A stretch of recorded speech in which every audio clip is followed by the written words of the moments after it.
నమస్కారం, ఘంటారావానికి స్వాగతం. ముందుగా ప్రధానాంశాలు. మంత్రివర్గ విస్తరణపై అధిష్టానానిదే తుది నిర్ణయమన్న సీఎం. ప్రతిపక్ష నేతల కేసులపై చట్ట ప్రకారమే ముందుకెళ్తామని వెల్లడి.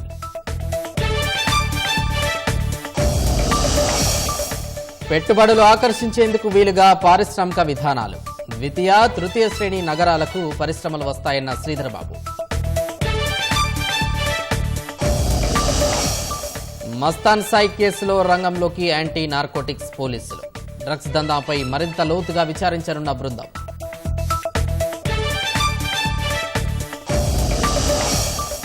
ఐదేళ్ల విరామం తర్వాత కీలక వడ్డీ రేట్లు సవరించిన ఆర్బీఐ. రెపో రేటును 25 బేసిస్ పాయింట్లు తగ్గిస్తున్నట్లు ప్రకటన. ప్రధాని మోదీ ఫ్రాన్స్, అమెరికా పర్యటన ఖరారు. అగ్రరాజ్యం అధ్యక్షుడితో ద్వైపాక్షిక చర్చలకు అవకాశం.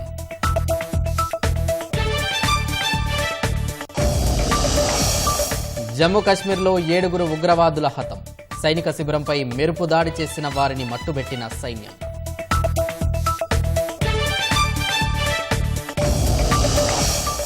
సైనికుల ఆయుధాల్లో చైనా పరికరాల వాడకంపై కేంద్రం కన్నెర్ర. 100 కోట్ల విలువైన కాంట్రాక్టులు రద్దు చేసిన రక్షణ శాఖ.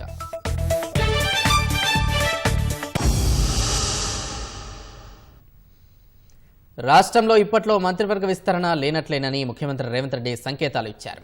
ఢిల్లీలో మీడియాతో ఇష్టాగోష్ఠిగా మాట్లాడిన ఆయన పలు కీలక అంశాలపై స్పందించారు. మంత్రివర్గంలో ఎవరెవరు ఉండాలో అధిష్టానానిదే నిర్ణయమని, తాను ఎవరి పేరు సిఫార్సు చేయడం లేదని రేవంత్ రెడ్డి స్పష్టం చేశారు. ప్రతిపక్ష నేతల కేసుల విషయంలో చట్ట ప్రకారమే ముందుకెళ్తామన్నారు. అర్జెంటుగా అరెస్టు చేయించి జైల్లో వేయాలనే ఆలోచన తనకు లేదన్నారు. సమస్యలకు శాశ్వత పరిష్కారం దిశగా పనిచేస్తున్నానన్నారు. కులగణన ఆషామాషిగా చేసింది కాదని, ఎంతో జాగ్రత్తగా అన్ని అంశాలను పరిగణలోకి తీసుకుని చేశామన్నారు. సర్వే ప్రకారం బీసీలు 5.5% పెరిగారని తెలిపారు. లెక్కలతో సహా చూశాక బీజేపీ సభ్యుడు పాయల్ శంకర్ ఈ విషయాన్ని ఒప్పుకున్నారని చెప్పారు. ముస్లిం రిజర్వేషన్లకు శాశ్వత పరిష్కారం దక్కుతుందని భావిస్తున్నానని తెలిపారు. పీసీసీ కార్యవర్గ కూర్పు కొలిక్కి వచ్చిందని, 1-2 రోజుల్లో ప్రకటన ఉంటుందని రేవంత్ రెడ్డి అన్నారు. తాను రాహుల్ గాంధీ అపాయింట్మెంట్ కోరలేదన్నారు. ప్రభుత్వం, పార్టీ తీసుకునే అన్ని కీలక నిర్ణయాలు అధిష్టానం దృష్టిలో ఉంటాయన్నారు.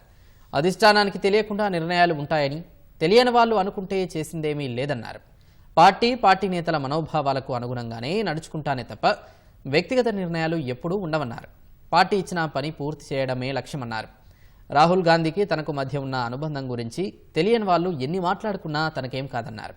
పని చేసుకుంటూ పోవడమే తనకు తెలుసని, ప్రతి ఒక్క విమర్శకు స్పందించాల్సిన అవసరం లేదని రేవంత్ రెడ్డి స్పష్టం చేశారు.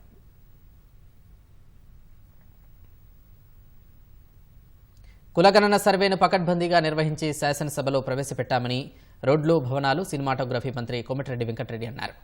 55 రోజుల పాటు 1,03,000 మంది ఉద్యోగులతో ప్రతిష్టాత్మకంగా తీసుకుని కులగణన చేయించామన్న ఆయన విపక్షాలు విమర్శలు చేయడం సరికాదని సూచించారు. కేసీఆర్ కుటుంబానికి బలహీన వర్గాల గురించి మాట్లాడే నైతిక హక్కును లేదని అన్నారు. ఇచ్చిన హామీ మేరకు కులగణన నిర్వహించామని వెల్లడించారు. పుట్టి ఆషామాషి చేయలే. 55 రోజులు 1,03,000 మంది, రోజు 8 నుంచి 10 ఇండ్లే. అసలు టీఆర్ఎస్ వాళ్ళు ఎందుకు పాల్గొనలే, కేసీఆర్ ఎందుకు పాల్గొనలే? అందుకని కేసీఆర్ ఇక ముందు రాజకీయాల గురించి కానీ, బలహీన వర్గాల గురించి కానీ మాట్లాడే నైతిక హక్కు కేసీఆర్, కేటీఆర్, హరీష్ కోల్పోయినరు. మేము ఎలక్షన్ మేనిఫెస్టో పెట్టాం, బీసీ డిక్లరేషన్. రాష్ట్రంలో 90% మంది బీసీ, ఎస్సీ, ఎస్టీ, మైనార్టీలు రేపు పొద్దున కాళ్ళను ఎగిరేసుకొని ఇది ప్రజాపాలన, ఇది ఇందిరమ్మ పాలన అని గర్వంగా తెలంగాణ చెప్పుకునే విధంగా చేయటమే మా ప్రధాన కర్తవ్యం. కులగణనలో బీసీల జనాభా తగ్గిందని రాష్ట్ర ప్రభుత్వం చూపెట్టడం దుర్మార్గమని కేంద్ర మంత్రి కిషన్ రెడ్డి విమర్శించారు. బీసీల శక్తి నిర్వీర్యం చేయడం సహా ఆ వర్గానికి చెందిన వనరులను దోపిడీ చేయడమే లక్ష్యంగా రాష్ట్రంలోని కాంగ్రెస్ సర్కార్ వ్యవహరిస్తోందని కిషన్ రెడ్డి మండిపడ్డారు. అందులో భాగంగానే ముస్లింలందరినీ బీసీల్లో చేర్చారన్నారు. ముస్లింలను హిందూ బీసీ, ముస్లిం బీసీలుగా విభజించడం దారుణమని కిషన్ రెడ్డి వ్యాఖ్యానించారు. 50% కంటే మించి ఇళ్లలోకి వీళ్ళు వెళ్ళలేదు, సర్వే చేయలేదు, తూతూ మంత్రంగా చేశారు. బీసీలకు అన్యాయం చేసే విధంగా ముస్లింస్ అందరిని తెచ్చి బీసీలలో కలపడం ఏదైతుందో ఇది బీసీ వ్యతిరేక విధానం. దీన్ని పూర్తిగా ముస్లింలను బీసీలుగా గుర్తించేటువంటి విధానం గాని, ముస్లిం బీసీ, హిందూ బీసీ అని విభజించడం గాని, ఆ రకంగా కులగణన చేయడం గాని భారతీయ జనతా పార్టీ పూర్తిగా వ్యతిరేకిస్తున్నది. ఇది ఎట్టి పరిస్థితుల్లో ఇది బీసీలకు న్యాయం చేసేటువంటి విధానం కాదు, బీసీలకు అన్యాయం చేసేటువంటి విధానం అని చెప్పి మనం చేస్తాం. రాహుల్ గాంధీకి ఇంతకంటే ఘనమైంది ఏమి లేదు. ప్రజలను కులం పేరు మీద, మతం పేరు మీద విభజించేటువంటి చర్య. కులగణన పేరుతో ప్రభుత్వం బీసీలకు తీవ్ర అన్యాయం చేసిందని నిజామాబాద్ అర్బన్ ఎమ్మెల్యే ధన్పాల్ సూర్యనారాయణ గుప్తా అన్నారు. అసెంబ్లీ ఎన్నికల ప్రచారంలో కామారెడ్డిలో చేసిన బీసీ డిక్లరేషన్ పూర్తిగా బూటకమని మండిపడ్డారు. కాంగ్రెస్ అధికారంలోకి వస్తే బీసీ కులాల సంక్షేమానికి ప్రతి ఏటా 20,000 కోట్లు ఖర్చు చేస్తామన్న ముఖ్యమంత్రి కేవలం 8,000 కోట్లు మాత్రమే కేటాయించడం ఏంటని ప్రశ్నించారు. రాబోయే స్థానిక సంస్థల ఎన్నికల్లో కాంగ్రెస్ ప్రభుత్వానికి బీసీలే తగిన బుద్ధి చెబుతారని హెచ్చరించారు. కేవలము బీసీ ఓట్ల కోసమే ఒక మోసపూరిత ప్లాన్ ఇది. బీసీల సంఖ్య 1,85,00,000 ఉంటే 46.25% అని వీళ్ళు చెప్తా ఉన్నారు. బీసీలకు ఒక దిక్కు అనగదొక్కే ప్రయత్నం చేస్తా ఉన్నారు. తీర్మానం ప్రవేశపెట్టి కేంద్ర ప్రభుత్వం ఆమోదం చేయాలన్నట. ఈ అడ్డమైన తీర్మానం నీ మంత్రివర్గంలో బీసీలకు సముచితమైన స్థానం ఈ ముందైతే నీ 11 మంది మంత్రివర్గంలో ఎంతమంది బీసీలు ఉన్నారు? మైనార్టీ బీసీల పేరు మీద మోసం చేస్తా ఉన్నావో భారతీయ జనతా పార్టీ చూస్తూ ఊరుకోదని హెచ్చరిస్తా ఉన్నాం. రాష్ట్ర ప్రభుత్వం ప్రకటించిన కులగణన వాస్తవాలు పూర్తి విరుద్ధంగా ఉందని బీసీ సంక్షేమ సంఘం రాష్ట్ర అధ్యక్షుడు ఎర్ర సత్యనారాయణ అన్నారు. బీసీలను అనగదొక్కేందుకే ప్రభుత్వం తప్పుడు నివేదిక ఇచ్చిందని ఆరోపించారు. కులగణనలో బీసీ జనాభా తగ్గింపు అంశం సవరణకై కార్యాచరణ ప్రకటించాలని డిమాండ్ చేశారు. స్థానిక సంస్థల ఎన్నికల్లో 42% బీసీల రిజర్వేషన్లపై అసెంబ్లీలో చట్టం చేయాలన్నారు. బీసీలను మోసం చేసే ప్రభుత్వాలకు మనుగడ ఉండదన్నారు. గత బీఆర్ఎస్ పాలనలో బీసీలను అనగదొక్కే ప్రయత్నం చేశారని మండిపడ్డారు. గతంలో చేసిన మోసాన్ని వారే అసెంబ్లీలో బయటపెట్టుకున్నారని అన్నారు. ఇప్పటికైనా రాష్ట్ర ప్రభుత్వం కులగణనలో వాస్తవాలను గుర్తించాలన్నారు. బీసీల అంశంలో కూడా మొదటి నుంచి మోసం చేస్తున్నామని చెప్పేసి అన్నింటిలో కూడా ప్రూవ్ అవుతుంది. కాబట్టి తక్షణమే మీరు ప్రజలందరూ కూడా చైతన్యమవుతున్నటువంటి ఈ పరిస్థితుల్లో కూడా మీ మోసాలను తక్షణమే అడ్డుకోవకపోతే మేము ఖచ్చితంగా కార్యాచరణ పూనుకునేటువంటి పరిస్థితి ఉంటుంది. ఇప్పటికైనా కానీ రాష్ట్రంలో కేంద్రంలో ఉన్నటువంటి అగ్రకుల ప్రభుత్వాలన్నీ కూడా తక్షణమే బీసీ కులగణన దామాషా ప్రకారం మా రిజర్వేషన్లు అనేటటువంటి అంశం మీద మీరు చట్టబద్ధమైనటువంటి చర్యలు ఎగ్జిక్యూట్ అయ్యే చర్యలు చేపట్టాల్సిందిగా మేము ఈ సందర్భంగా డిమాండ్ చేస్తున్నాం. దావోస్ వేదికగా రాష్ట్ర ప్రభుత్వంతో ఎంఓయూలు చేసుకున్న సంస్థలన్నీ త్వరలోనే పరిశ్రమలు ఏర్పాటు చేస్తాయని మంత్రి శ్రీధర్ బాబు స్పష్టం చేశారు. దశల వారీగా ఒక్కో కంపెనీ తమ ఆర్థిక వెసులుబాటును బట్టి కార్యకలాపాలు ప్రారంభిస్తాయని ఆయన వెల్లడించారు.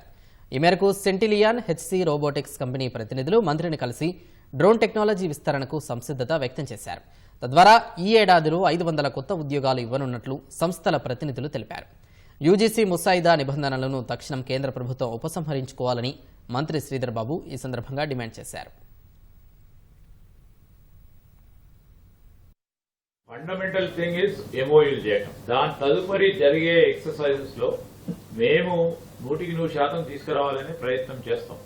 వారు అనుకున్న లోన్స్ లేకుంటే ఆర్థిక పరమైన అంశాలు కానీ, లేకుంటే మార్కెటింగ్ సంబంధించిన అంశాలు కానీ, లాజిస్టిక్స్ సంబంధించి కానీ ఆనాడు కుదరకుంటే కొద్దిగా ఆలస్యం అవుతా ఉంటాయి. 18 కంపెనీస్ తోని ఎంఓయూస్ చేస్తే 17 యాక్టివ్ ఉన్నాయి. ప్రత్యేకంగా డ్రోన్స్, టెలికమ్యూనికేషన్ రంగానికి ఈరోజు కొత్తగా వచ్చే ఫ్లైట్ సేఫ్టీ సంబంధించి టెక్నాలజీని, డ్రోన్ టెక్నాలజీని చేసే సంస్థ. యూజీసీ ఈ గైడ్ లైన్స్ ను విత్డ్రా చేసుకోమని కోరడం జరిగింది. వైస్ ఛాన్సలర్స్ అపాయింట్మెంట్స్ తో పాటు అసిస్టెంట్ ప్రొఫెసర్స్ ఎంపిక విధానంలో రాష్ట్రానికి సంబంధించిన అధికారాలని పక్కన పెట్టి యూజీసీ పరంగానే ఈ అపాయింట్మెంట్స్ జరగాలని ఆ డ్రాఫ్ట్ గైడ్ లైన్స్ ఆ కార్యాచరణ భాగంలోనే ఆ రాష్ట్రాలకు సంబంధించి కేరళలో నెక్స్ట్ మీటింగ్ ఏర్పాటు చేస్తామని చెప్పారు. దేశంలో విద్యాశాఖకు మంత్రి లేనటువంటి రాష్ట్రం ఏదైనా ఉందంటే అది తెలంగాణ మాత్రమేనని బీఆర్ఎస్ నేత ఆర్ఎస్ ప్రవీణ్ కుమార్ విమర్శించారు. కాంగ్రెస్ అధికారంలోకి వచ్చిన నాటి నుంచి 56 మంది గురుకుల విద్యార్థులు బలవర్మణాలకి పాల్పడ్డారని ఆయన ఆరోపించారు. నాగర్ కర్నూలు జిల్లా వెల్దండ మండలం చుక్కన్నపల్లిలో ఆత్మహత్య చేసుకున్న గురుకుల విద్యార్థిని ఆరాధ్య మృతదేహానికి ఆర్ఎస్పీ నివాళులర్పించారు. బాధిత కుటుంబానికి 50,000 ఆర్థిక సహాయం చేశారు. ఏడాది కాంగ్రెస్ పాలనలో గురుకులాల్లో వరుసగా ఫుడ్ పాయిజన్ కేసులు వందల్లో జరిగాయని మాజీ మంత్రి హరీష్ రావు ఆవేదన వ్యక్తం చేశారు. సీఎం రేవంత్ రెడ్డి మాటలు కోటలు దాటితే ఆచరణ గడప దాటుతూ అనేందుకు గురుకులాల దీనస్థితి నిదర్శనమని ఎద్దేవా చేశారు. ప్రభుత్వ సంక్షేమ వసతి గృహాల్లో ఏం జరుగుతోందని ఎమ్మెల్సీ కవిత ప్రశ్నించారు. వరుస ఆత్మహత్యలు కలవరపెడుతున్నా ప్రభుత్వం పరిష్కారంపై దృష్టి సారించడం లేదని ఆమె ఆక్షేపించారు. కాంగ్రెస్ పార్టీ అధికారంలోకి వచ్చి నేటికి 420 రోజులు దాటింది. రేవంత్ రెడ్డి గారు మరి విద్యాశాఖ తన దగ్గరనే ఉంచుకున్నాడు. కాంగ్రెస్ పార్టీ అధికారంలోకి వచ్చినప్పటి నుంచి ఇప్పటి వరకు 56 మంది పిల్లలు చనిపోయారు. మేము ఇప్పుడు కూడా బీఆర్ఎస్ పార్టీ డిమాండ్ చేస్తున్నది అర్జెంటుగా ప్రతి స్కూల్లో కూడా మానసిక నిపుణులను పెట్టాలి, హెల్త్ కమాండ్ సెంటర్ ను మళ్ళీ ఓపెన్ చేయాలి. తల్లిదండ్రులకు ఏం ఆన్సర్ చెప్తారు? రాష్ట్రంలో జరుగుతున్న 2 ఉపాధ్యాయ పట్టభద్రుల స్థానాలను కైవసం చేసుకుని శాసనమండలిలో బలం పెంచుకోవాలని భావిస్తున్న భాజపా ఆ దిశగా కసరత్తు ముమ్మరం చేస్తోంది. ఎమ్మెల్సీ ఎన్నికలపై పార్టీ ఎంపీలు ఎమ్మెల్యేలతో రేపు ప్రత్యేక సమావేశం నిర్వహిస్తోంది. పార్టీ రాష్ట్ర అధ్యక్షుడు కిషన్ రెడ్డి అధ్యక్షతన జరిగే సమావేశానికి పార్టీ ఎంపీలు ఎమ్మెల్యేలు ఎమ్మెల్సీలు రాష్ట్ర పదాధికారులు హాజరు కానున్నారు. రాష్ట్రంలో నెలకొన్న రాజకీయ పరిస్థితులు, ఎమ్మెల్సీ ఎన్నికల్లో అనుసరించాల్సిన వ్యూహాలు, ప్రచారంపై చర్చించనున్నట్లు పార్టీ వర్గాలు తెలిపాయి. ఈ నెల 10 నుంచి ప్రచారాన్ని హోరెత్తించేలా ప్రణాళిక సిద్ధం చేయనున్నారు. ఎన్నికలకు ముందు నిరుద్యోగ యువత, ఉద్యోగ, ఉపాధ్యాయ, మహిళలకి కాంగ్రెస్ ప్రభుత్వం ఇచ్చిన హామీలు అమలు చేయకపోవడాన్ని క్షేత్రస్థాయిలో ఎండగట్టాలని భాజపా నిర్ణయించింది. ఆ విషయంపై పార్టీ నేతలు, రాష్ట్ర పదాధికారులకు కిషన్ రెడ్డి దిశానిర్దేశం చేయనున్నారు.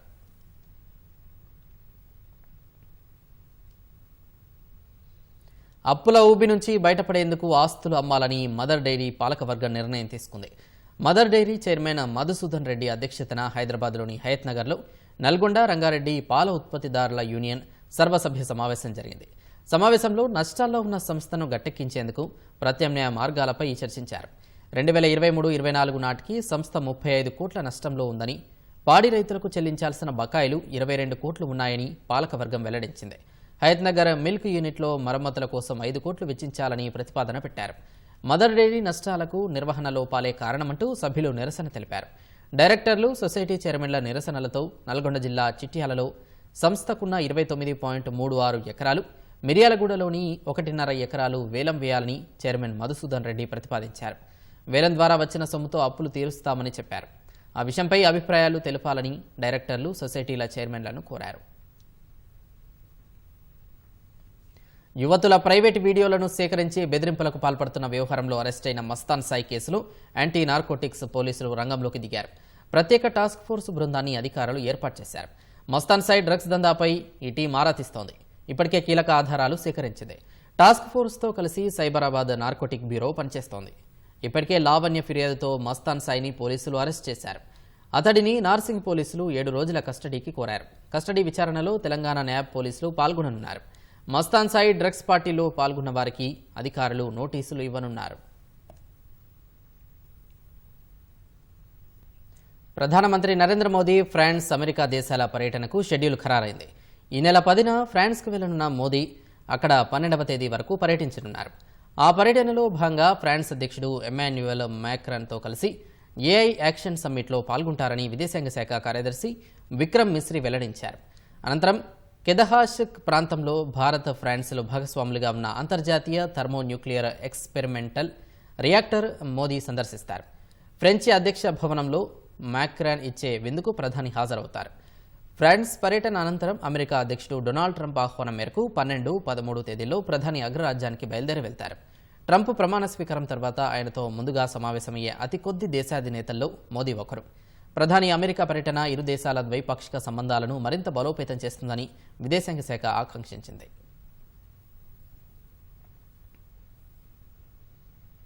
సైనిక దళాలు వినియోగించే ఆయుధాల్లో చైనా పరికరాల వినియోగంపై రక్షణ శాఖ కొరడా ఝులిపించింది. 100 కోట్ల విలువ చేసే కాంట్రాక్టులను రద్దు చేసింది. సైబర్ సెక్యూరిటీకి, డేటా రక్షణకు ముప్పుగా మారడమే కాకుండా సైనిక కార్యకలాపాల గోప్యతకు భంగం కలగనుండడంతో ఈ నిర్ణయం తీసుకుంది. రక్షణ ఉత్పత్తుల్లో చైనా విడిభాగాల వాడకంపై కేంద్రం కన్నెర్ర చేస్తోంది. బీజింగ్ నుంచి దిగుమతి చేసుకున్న విడిభాగాలు వాడుతున్న కంపెనీలతో కాంట్రాక్టులు రద్దు చేసుకుంది. సాయుధ సామగ్రి రవాణా కోసం 400 డ్రోన్ల కొనుగోలుకు ఒప్పందం జరిగింది. వాటి తయారీలో చైనా విడిభాగాలు, ఎలక్ట్రానిక్స్ వాడకుండా పర్యవేక్షించేందుకు రక్షణ శాఖ ఓ వ్యవస్థను ఏర్పాటు చేసింది. రక్షణ శాఖ తాజాగా రద్దు చేసిన కాంట్రాక్టుల్లో 200 మీడియం ఆల్టిట్యూడ్ డ్రోన్లు, 100 హెవీ వెయిట్ లాజిస్టిక్స్ డ్రోన్లు ఉన్నాయి. వాటి విలువ 230 కోట్లు. 2023లో సైన్యం అత్యవసర వినియోగం కోసం చెన్నైకి చెందిన ఓ కంపెనీతో ఒప్పందం చేసుకుంది. ఈ డ్రోన్లను చైనా సరిహద్దు ప్రాంతం వాస్తవాధీన రేఖ వెంట మోహరించనున్నారు.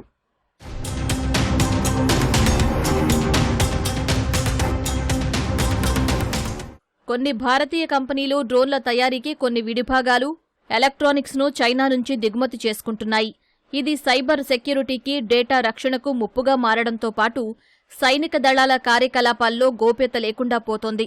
శత్రువులు జూమింగ్ సాయంతో మన డ్రోన్లను సీజ్ లేదా సాఫ్ట్ కిల్ చేయగలుగుతారు. అంతేకాదు, వారు వాడే ఎలక్ట్రానిక్స్ లో బ్యాక్ డోర్ కూడా ఉండే అవకాశం ఉంది. అవి మన సెక్యూరిటీ ప్రొటెక్షన్లను బైపాస్ చేయగలవని రక్షణ శాఖకు చెందిన పలువురు పేర్కొన్నారు.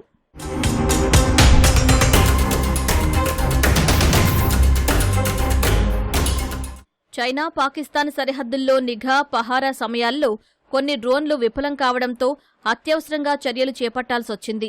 గత ఏడాది ఆగస్టులో రాజౌరి సెక్టార్లో ఇన్ఫాంట్రీ దళం కొన్ని డ్రోన్లను మోహరించగా అవి దారి మళ్లీ పాక్ ఆక్రమిత కాశ్మీర్లో కూలాయి. ఆ ఘటనపై దర్యాప్తు చేయగా సాంకేతిక లోపం ఉన్నట్లు గుర్తించారు. దీంతో రక్షణ శాఖ సైన్యం డ్రోన్ల తయారీ, సర్టిఫికేషన్పై దృష్టి సారించింది. దీనికి తోడు ఫిక్కీ, సిఐఐ వంటి సంస్థలను కూడా అప్రమత్తం చేసింది. అందరి అంచనాలను నిజం చేస్తూ కీలక వడ్డీ రేట్లను ఆర్బీఐ ఎట్టకేలకు సవరించింది. రెపో రేటుపై 25 బేసిస్ పాయింట్లను ఆర్బీఐ తగ్గించింది. ఈ మేరకు ద్రవ్య పరపతి విధాన కమిటీ ఏకగ్రీవంగా నిర్ణయం తీసుకున్నట్లు ఆర్బీఐ గవర్నర్ సంజయ్ మల్హోత్రా వెల్లడించారు. దాదాపు 5 ఏళ్ల తర్వాత వడ్డీ రేట్లను తగ్గించడంతో రెపో రేటు 6.25% చేరుకుంది. ఆర్బీఐ నిర్ణయంతో గృహ, వాహన రుణాలపై వడ్డీ రేట్లు తగ్గే అవకాశం ఉంది. అటు ఆన్లైన్ ఆర్థిక మోసాలపై దృష్టి సారించిన ఆర్బీఐ ప్రత్యేక డొమైన్ను తీసుకొచ్చింది. సుదీర్ఘకాలం నుంచి ద్రవ్యోల్బణం కట్టడికే ప్రాధాన్యమిస్తూ వస్తోన్న భారత రిజర్వ్ బ్యాంక్ 5 ఏళ్ల విరామం తర్వాత కీలక వడ్డీ రేట్లను తగ్గించింది. 2020 మే నెల తర్వాత తొలిసారి రెపో రేటును 25 బేసిస్ పాయింట్లు తగ్గిస్తున్నట్లు ప్రకటించింది. ఈ మేరకు ద్రవ్య పరపతి విధాన కమిటీ నిర్ణయాలను వెల్లడించిన RBI governor Sanjay Malhotra repo రేటును 6.50% నుంచి 6.25% తగ్గిస్తున్నట్టు తెలిపారు. చివరిసారి కోవిడ్ పరిణామాలతో 2020లో రెపో రేటును 40 బేసిస్ పాయింట్లు తగ్గించిన ఆర్బీఐ 2 ఏళ్ల తర్వాత తొలిసారి వడ్డీ రేట్లను సవరించింది. 2023 మేలో రెపో రేటును 25 బేసిస్ పాయింట్లు పెంచింది. అప్పటి నుంచి కీలక వడ్డీ రేట్లను యథాతథంగా కొనసాగించింది. ఇప్పుడు కీలక వడ్డీ రేట్లు 25 బేసిస్ పాయింట్లు తగ్గించినందున గృహ, వాహన రుణాలపై వడ్డీ రేట్లు తగ్గే అవకాశం ఉంది. ఈ కారణంగా మార్కెట్లో ద్రవ్య లభ్యత పెరిగి గిరాకీ పెరుగుతుందని ఆర్బీఐ అంచనా వేసింది. ఇది దేశ ఆర్థికాభివృద్ధికి దోహదం చేస్తుందని ఆర్బీఐ గవర్నర్ సంజయ్ విశ్వాసం వ్యక్తం చేశారు. The MPC decided unanimously to reduce the policy rate by 25 basis points from 6.5% to 6.25%. Consequently, the standing deposit facility, SDF, the SDF rate shall be at 6.0%, and the marginal standing facility rate, also called the MCF rate, and the bank rate shall be 6.5%. ప్రస్తుత ఆర్థిక సంవత్సరం ద్రవ్యోల్బణం 4.8% ఉంటుందని అంచనా వేసిన RBI ఈ ఏడాది దేశ జీడీపీ వృద్ధి రేటు 6.7% ఉంటుందని అంచనా వేసింది. వచ్చే ఆర్థిక సంవత్సరంలో ద్రవ్యోల్బణం 4.2%కి దిగి వస్తుందని అంచనా వేసింది. తదుపరి ద్రవ్య పరపతి విధాన సమీక్ష 2025-26 ఆర్థిక సంవత్సరం ప్రారంభమయ్యే ఏప్రిల్ తొలివారంలో ఉంటుందని తెలిపింది. అలాగే వాణిజ్య బ్యాంకుల ఆర్థిక స్థితి మెరుగ్గా ఉందని, బ్యాంకుల వద్ద సరిపడా ద్రవ్య లభ్యత ఉన్నట్లు ఆర్బీఐ గవర్నర్ చెప్పారు.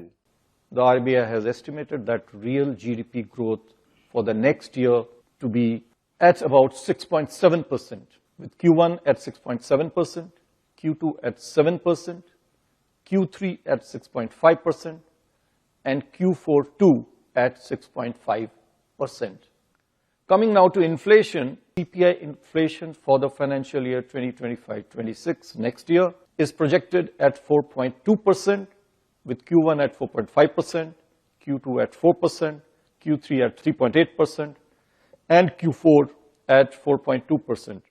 అటు డిజిటల్ లావాదేవీల్లో జరిగే సైబర్ మోసాలను కట్టడి చేసేందుకు కఠిన చర్యలు తీసుకుంటున్నట్లు గవర్నర్ వెల్లడించారు. ఆర్థిక మోసాలను ఎదుర్కొనేందుకు బ్యాంకుల కోసం ప్రత్యేకంగా .bank.in అనే డొమైన్ ను ప్రవేశపెట్టినట్లు చెప్పారు. ఆన్లైన్ ఆర్థిక మోసాలను తగ్గించేందుకు దేశంలోని అన్ని బ్యాంకుల కోసం ఏప్రిల్ నుంచి ఈ ప్రత్యేక డొమైన్ ను అమలు చేస్తున్నట్లు తెలిపారు. ఇది చట్టబద్ధమైన బ్యాంకింగ్ వెబ్సైట్లను మోసపూరిత వెబ్సైట్ల నుంచి వేరు చేస్తుందని ఆయన పేర్కొన్నారు. డిజిటల్ మోసాలు పెరగడంపై ఆందోళన వ్యక్తం చేసిన గవర్నర్ వీటిని అరికట్టేందుకు వాటాదారులందరూ ఉమ్మడిగా చర్యలు తీసుకోవాల్సిన అవసరం ఉందన్నారు. జమ్మూ కాశ్మీర్లోని కృష్ణా ఘాటీ సెక్టార్లో పాక్ ఉగ్రవాదుల చొరబాటు యత్నాన్ని భారత సైన్యం భగ్నం చేసిన ఘటన ఆలస్యంగా వెలుగుచూసింది.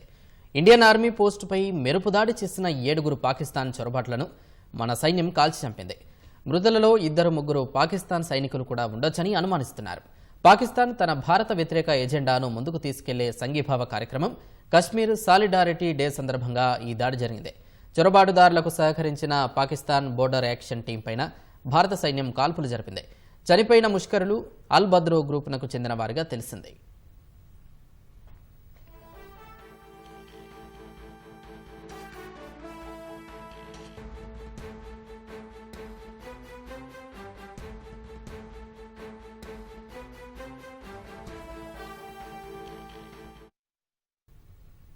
యుఎస్ ఎయిడ్ను అమెరికా అధ్యక్షుడు డొనాల్డ్ ట్రంప్ నిలిపివేయడాన్ని రష్యా స్వాగతించింది. యుఎస్ ఎయిడ్ను అంతర్జాతీయ వ్యవహారాల్లో జోక్యం చేసుకునే ఒక యంత్రంగా మాస్కో అభివర్ణించింది. తమ అంతర్గత రాజకీయాల్లో జోక్యం చేసుకుంటోందని ఆరోపిస్తూ 2012లోని యుఎస్ ఎయిడ్ను రష్యా బహిష్కరించింది. గత సోవియట్ యూనియన్లోని సభ్య దేశాల్లో ప్రజాస్వామ్య అనుకూల తిరుగుబాట్లకు యుఎస్ ఎయిడ్ పునాది వేస్తోందని క్రెమ్లిన్ ఎప్పటి నుంచో ఆరోపిస్తోంది. అది సహాయం, అభివృద్ధిని అందించే సంస్థ కాదని చెబుతోంది. యుఎస్ ఎయిడ్ ఇతర దేశాల అంతర్గత వ్యవహారాల్లో జోక్యం చేసుకుంటూ అక్కడి రాజకీయాలను, పాలనను, దేశ నిర్మాణాన్ని మార్చి యంత్రమని తెలిపింది. యుఎస్ ఎయిడ్ 120 దేశాల్లో విద్య, వైద్యారోగ్య, అభివృద్ధి, వ్యాధి నివారణలు, మహిళా హక్కులతో పాటు ఎన్నో ప్రాజెక్టులకు నిధులు సమకూర్చేది. చైనా, రష్యా నియంత్రణలోకి చిన్న దేశాలు వెళ్లకుండా ఉంచేందుకు దీన్ని అమెరికా ఉపయోగించిందన్న ఆరోపణలు ఉన్నాయి. అయితే అమెరికన్లు కష్టార్జితంతో చెల్లిస్తున్న పన్నులను ఇతర దేశాలపై వృధా ఖర్చు చేయబోమని, అది తిరిగి అమెరికన్లకే నష్టం జరుగుతోందని ట్రంప్ యుఎన్ ఎయిడ్ను విమర్శించారు. 90 రోజుల పాటు సంస్థ కార్యకలాపాలు నిలిపివేశారు.